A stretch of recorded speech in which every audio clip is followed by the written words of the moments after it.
Yep. Welcome to the immediate postseason for the White Sox, anyway. Edition of Sharing Sox. I'm Southside Sox duty geezer Leigh Allan, wearing my José Abreu shirt because maybe the last chance to do that while he is a member of the team. With me, my son and West Coast correspondent Will, who is wearing a West Coast correspondent's Seattle Mariners hat now that he has to pick a team that's actually in the playoffs instead of the one that was supposed to be in the World Series, according to everything at the beginning. We are here. White Sox ended up 81-81 a week ago. I had said that 81-81 was the perfect final record to establish ultimate mediocrity. So I win. I went with 80-82 because we have not even been mediocre this year. We've been just below it, and the White Sox overachieved in the last week, despite that really stunning final game of the year, which I did not even bother turning on. Which I guess the only reason to turn it on would have been to see Abreu's last at bat as a White Sox member. I thought I was going to turn it on in time, got my times mixed up after traveling back to LA, and got a notification that we had lost 10-1. So I was and it wasn't that close. Yeah, I mean, I think I was looking at the Tribune, and the headline was White Sox lose final game and it was their worst yet in an awful season. So just glowing reviews from the city of Chicago. Yes, I think we have seen Abreu play in a White Sox jersey for the last time. And they didn't put him out there. He did not show up at all on Wednesday's final game, apparently by his choice. But then he said, well, I want to look at it from a manager's perspective here, and then sat at the opposite end of the dugout from Miguel Cairo. So what it may mean, I don't know. Well, but I just, hold the on. way they talk, the way Rick Hahn's talking, the way Jose is talking, boy, you just don't have any sense he's coming back. There's no way he's coming back. He's going to want a 2 to 3 year deal. We won't give it to him, so he's not coming back. But the managerial thing, he was on the other end of the bench. Was he asleep? Because if he was asleep, then he was getting a certain former manager's perspective on what the White Sox games look like. Which, by the way, is the elephant in the room, or the elephant who's no longer in the room. But let's talk about that press conference before we move forward, because this was weird. Yeah, we want to get into things like making really, really bad predictions on the playoffs and into maybe some dismal White Sox final numbers. But the press conference that was on Monday, where Tony La Russa announced his retirement, as somebody who's retired 3 or 4 times.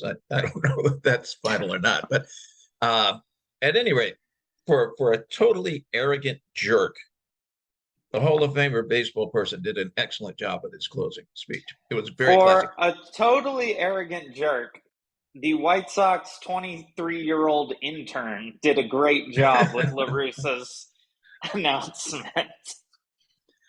I don't know if the team said, look, we'll pay you half the next year's salary if you go out with class, but he did go out with class. I mean, credit to it was a nice, classy final with the mea culpa, not blaming other people, just absorb it. It was good. And then on came Rick Hahn to prove that not only is he an at best mediocre general manager, but that he is a pathetic human being. He'd also already shown that when La Russa was shoved down his throat without being told about the second DUI even, and then it sprung on him, and he never quit. A man with any self-respect, he and Kenny Williams both should have quit that day. They didn't. They're just horrible. But then Hahn comes out and said, if I thought that I couldn't do the job well, I'd leave. Well, you've done the job really, really badly. And he didn't even throw in well, we're all in this together. There were some decisions there that I'd love to have back. No, don't throw any individual under the bus. Just say there's some decisions I'd like to have back. Any general manager has decisions he'd like to have back. Why don't you say that? Nothing. I guess if we can't have an arrogant jerk manager, we'll have a young, incompetent, arrogant jerk general manager because we're stuck with him. I don't think there's any sense that Hahn and Williams are going anywhere. Which is absolutely absurd. They are a team of failures. I know that Hahn, didn't he win like a front office award thing a few years ago or some he did. And he brought nonsense? that up. He brought that up in his closing speech. Well, we're the executive of the year. It's 2 years ago. Executive of the year. So I must know what I'm doing. We all know that awards are often just crap, and particularly awards like that. And isn't it actually more embarrassing to win executive of the year 2 years ago because of this rebuild essentially that you've done well, and then the rebuild dies in front of you? Like, I think I would be humbled by the failure of this team this year, especially if I had won executive of the year 2 years ago. I mean, he is a terrible GM. He never should have won that meaningless award. Obviously, it went straight to his head. And Williams is non-existent. I mean, Williams is absolutely useless. What does Kenny Williams do? I've seen that question raised numerous places. I'm sure I'm not on Twitter, but you are. I'm sure that question has come up a great number of times. Probably the less he does, the better. The last thing, and I am going to write something about this later on, but the last good thing I can remember Kenny Williams doing, or maybe he's doing secret good things we don't know about. Oh, probably. But the last positive thing for the Chicago White Sox that Kenny Williams did was to trace Drake LaRoche off the field in spring training. That was a while ago. Yeah, I would argue he gave a nice speech at Canerco's retirement as well. We were there for that, the number retirement. He gave a nice speech at that. So, he's done two somewhat interesting things over the last whatever many years. He's non-existent. He's useless. And the combo of Reinsdorf, Hahn, and Williams, I mean, that is... I'd rather have Leori leading off every day for the rest of my tenure as a White Sox fan than deal with these three jokers anymore. Like, these guys are, and of course, Leori will lead kids. off for the rest of your White Sox fandom lifetime because Hahn gave him a apparently 42-year contract. 5.5. What an insane contract. The money will be spent. Yeah, we'll throw it down this garbage bin of Leori. Yeah, we are more likely. Seventh largest payroll in baseball. Specifically, one thing that's interesting, before the season, I looked at bullpen ratings, Major League Baseball, and I meant for now, but a bunch popped up from the beginning of the season.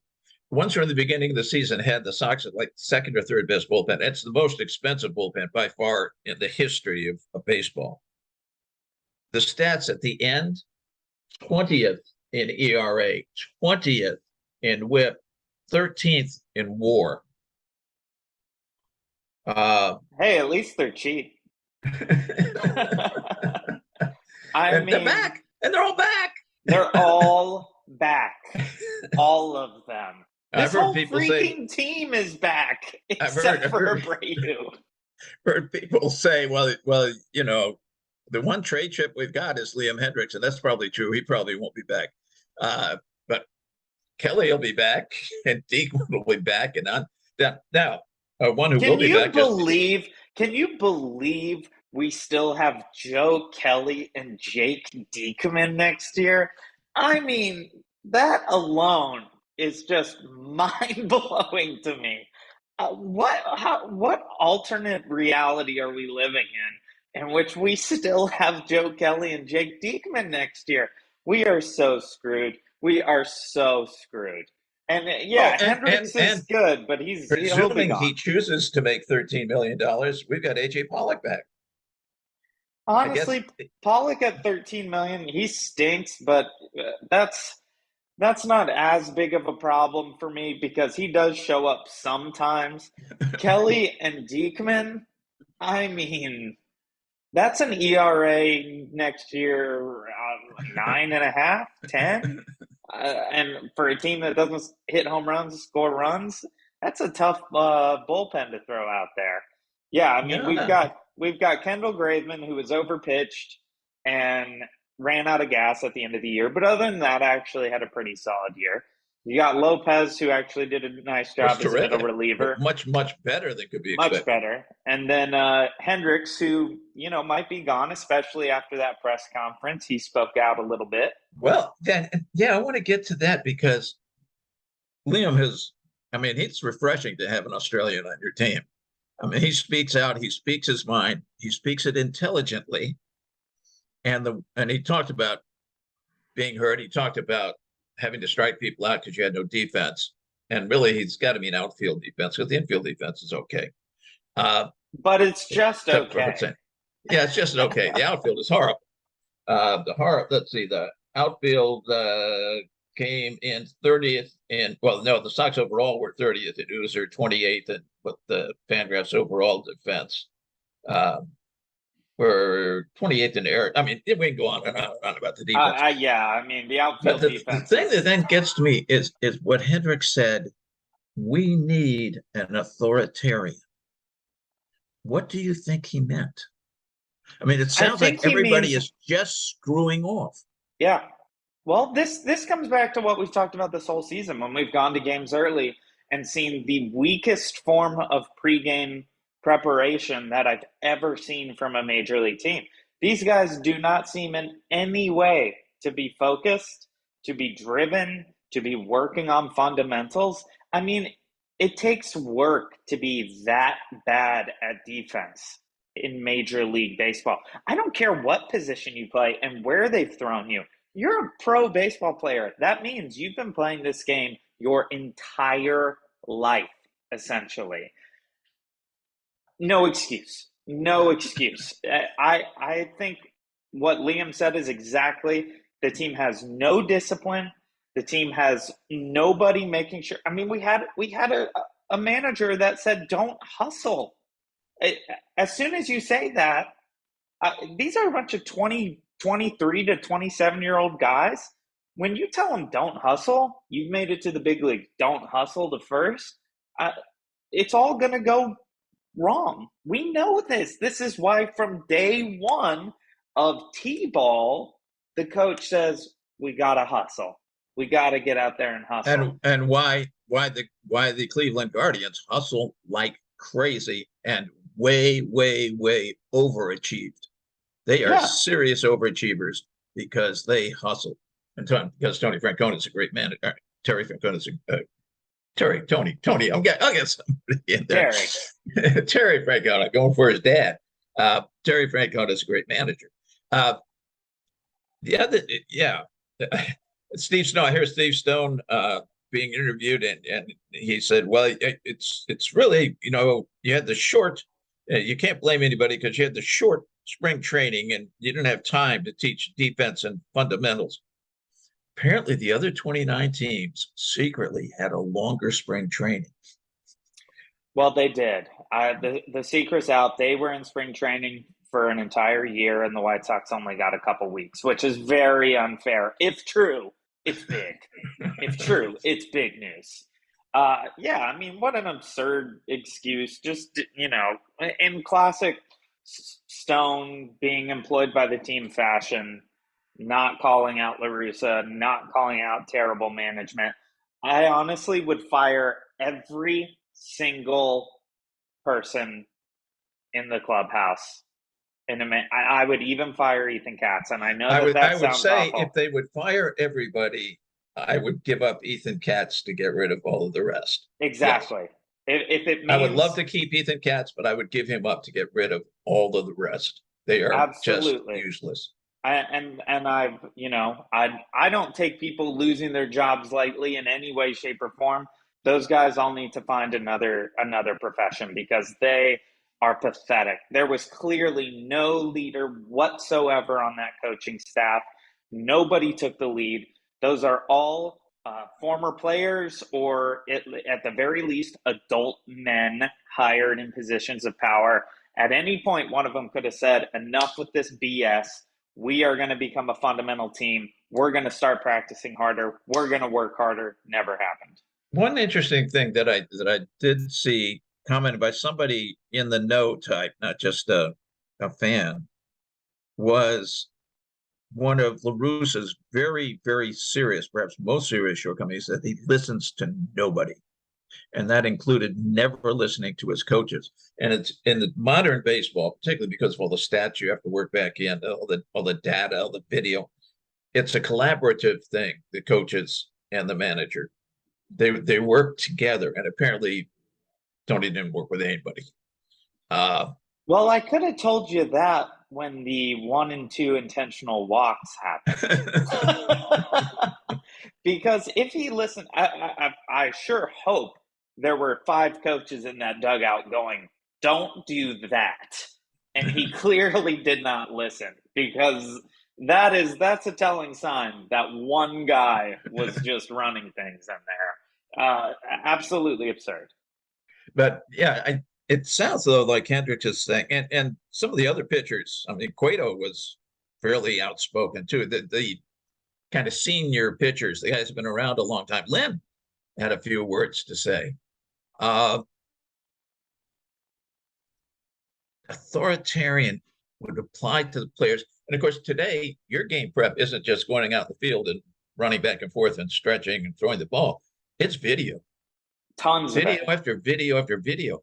And I wonder if these guys are just screwing off instead of watching video, or watching video that maybe they're watching, Paw Patrol, and instead of the pitcher they're coming up against. If you are really studying this game and you are really putting in the work, which you should be doing when you're getting paid millions of dollars to play a kid's game, you do improve. You do show signs of improvement. Studying works. Practicing works. We know this. These are not crazy theories that 2 guys on a podcast and our slew of listeners only understand. These are tried and true techniques to improve at a sport. Are studying the game, watching game film, practicing fundamentals, practicing scenarios. It's just pathetic. We got to take our break there. But we'll talk about our playoff predictions, which I'm sure will be spot on as we move forward right here in just a second. We'll be back on Sharing Sox. Welcome back to Sharing Sox. We dissected the Rick Hahn debacle from earlier this week, which is just, I'm going to be mad about that for a long time. So let's move on to a new topic. The season is over completely. There's no chance at a game 163 today. There are no more game 163s, which I don't love, because I love game 163s, but I understand it. I understand the new format. Moving forward, we will be moving forward with only the Cleveland Guardians from the Central playing in the postseason, which makes sense because it was a bunch of bad teams. What do you think? But the White Sox actually lost the season series to 3 of the teams. Absolutely. We held the tiebreaker only over the Detroit Tigers, which, if there's a sentence that I think sums up this, without getting into all the politics of baseball, if there's a sentence that sums up how absolutely dreadful this season was, it's this: we only hold the tiebreaker over the Detroit Tigers, which actually in my preseason predictions, I do a group of predictions with a bunch of famous producers and writer guys. And my big, bold move was I put the Tigers in a wild card spot, which thank God that didn't come true, or we wouldn't be able to say that sentence about the White Sox and the Tigers. But yeah, so what do you think moving forward? You got the Yankees and the Astros obviously are looking the best. Aaron Judge got home run number 62, so they don't have that distraction at all moving forward. What do you got? Okay. I'm going to go for a fair amount of chalk in both leagues, but not total. I am going to start out with Tampa at Cleveland. I think Cleveland's going to win. Cleveland's been on a really big roll. They're at home for the 3 games. They've got the pitchers to go through 3 games very easily.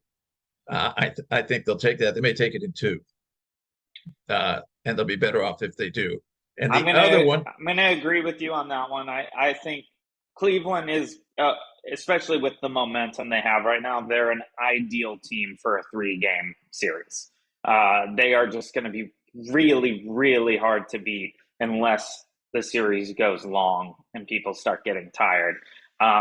Or if they're head-to-head against another team that's elite like that in terms of what they can put out there in the first 2 games, which I do think Cleveland has a good shot of winning that series 2-0. But as we know, the Rays, you never know. You never know with them. Rays. Yeah. I mean, you've got probably the 2 best managers of baseball facing each other. So it's going to be an interesting series.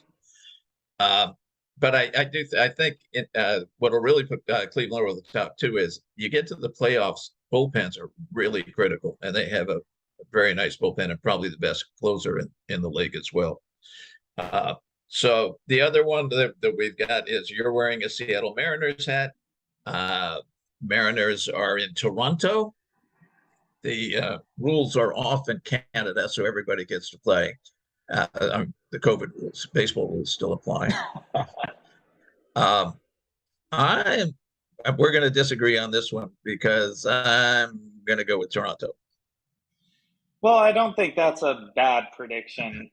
This Seattle team is certainly a team that's going to be a World Series contender, probably starting next year and moving forward for a good chunk of time. It's an incredible team of young talent. They didn't necessarily come into the end of the season with the type of momentum that we saw from Cleveland. They finished strong, but not absurdly strong. They've ended up. Toronto finished well too. I mean, they had a real slump in there, but then they recovered. I mean, that series just comes down to whose offense shows up. These are teams that have very flighty offenses and are both capable of major run production. Whichever offense shows up is likely to win. And with the Blue Jays getting this series at home, I think that you're probably right that Toronto will be the team to move on. And I think Toronto could be a little more competitive moving forward than Seattle against one of the top two teams in the AL. Move to the NL. What do you got? I am going to go with an upset in one of them. I'm going to pick, and I feel like this is not sensible at all, but I'm going to pick the Phillies over the Cardinals. Whoa! Why is that? Any team in the NL Central has an easier schedule than even the AL Central. And are the Cardinals the better team? Yeah, and the Phillies were down. But there's going to be an upset by somebody in that first round, and I'm going to go with it being the Phillies. And then we've got the Padres at the Mets, and the Mets are going to win that very easily. Yeah, I mean, I think we'd be having a different conversation about the Padres if Tatis hadn't gotten the big PED ban. Unfortunately, that kind of, I think, solidified how far the Padres can go in the season. But they do have some very good starting pitchers. And if those starting pitchers show up, it's going to be tough. I mean, if you get Blake Snell on a great day, if you get Yu Darvish on a great day, if you get Joe Musgrove on a great day, that is a really tough group of starters to beat. That being said, the Mets, especially getting it at home, I think it's going to be really tough to beat them. They have an electric offense, and some of these Mets pitchers are also fire. So yeah. I agree. When it comes to the Phillies and the Cardinals, I think I'm going to go against your bold take. The Phillies just always seem to be a disappointment. So that's why I think, they're kind of due to come through on something. Are they? I mean, the Cubs were due for 150 years or whatever that was. It took a long time. I think the Cardinals are just too experienced and too good of a playoff team. They seem to always be in the playoffs, and they seem to always do well in the playoffs. Plus, they have Pujols and Molina, who combined have played in 8,500 playoff games. Adam Wainwright, who was there for all 8,500 of those. It certainly is a series I think the Phillies could win, but playing in St. Louis is really tough.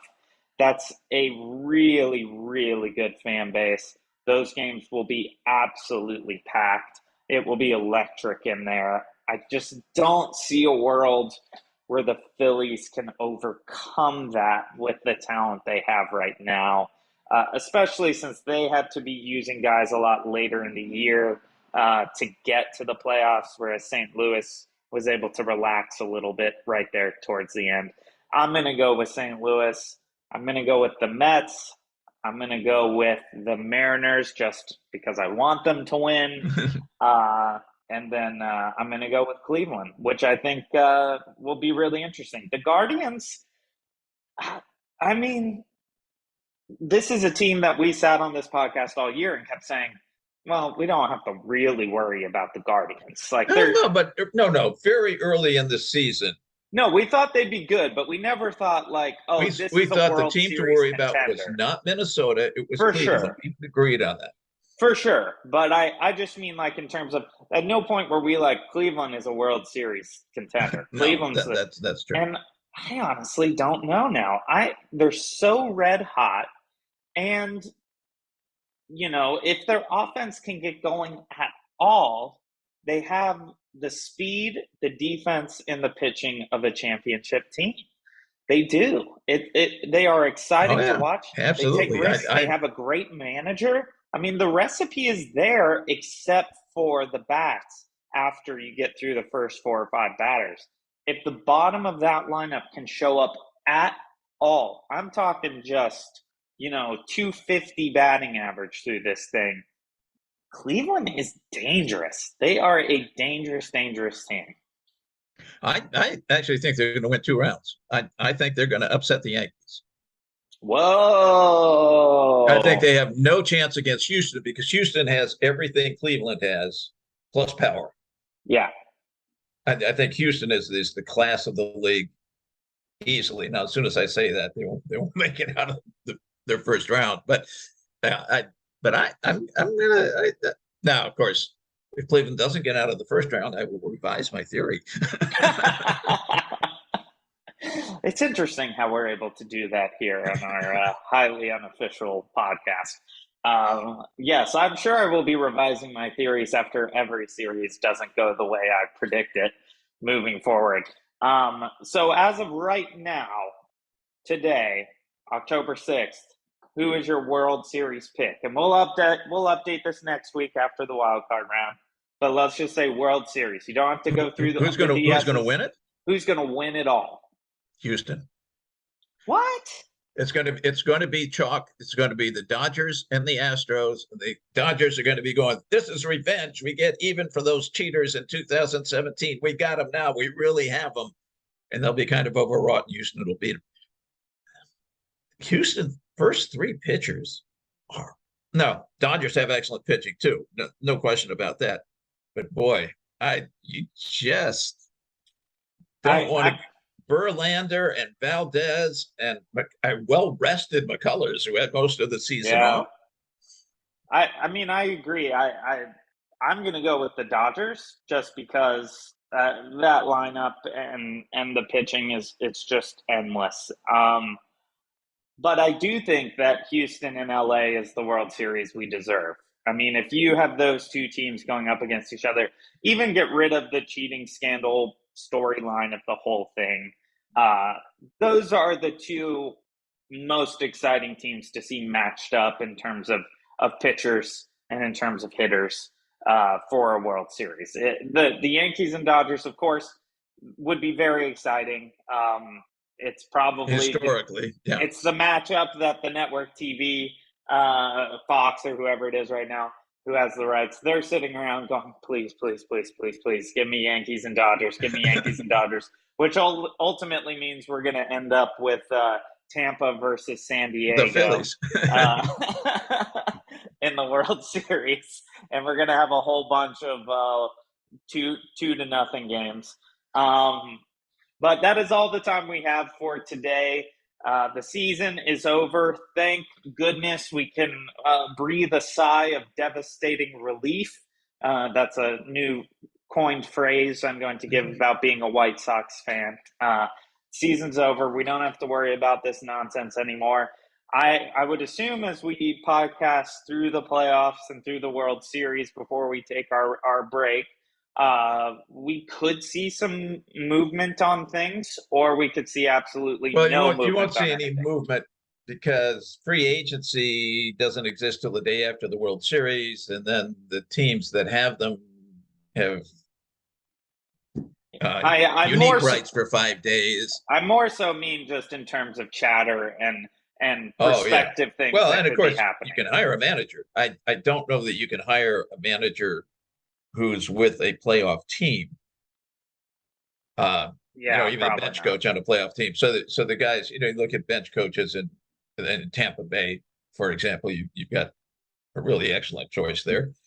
I wanted Sandy Alomar last time around before the roof fell in with his stupid, but apparently he got really tired of being interviewed and overlooked by teams and is just waiting for Francona to retire so he can manage the Guardians, which is fine.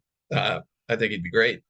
But probably next week there'll be so much talk about the new manager that we will enter into it and play that game. Knowing Reinsdorf, Hahn, and Williams, we'll go into spring training next year with no manager, and it'll just be a really exciting time to watch We'll do like a player manager thing, like some fall leagues where you don't even. Maybe Reinsdorf could appoint himself as the manager.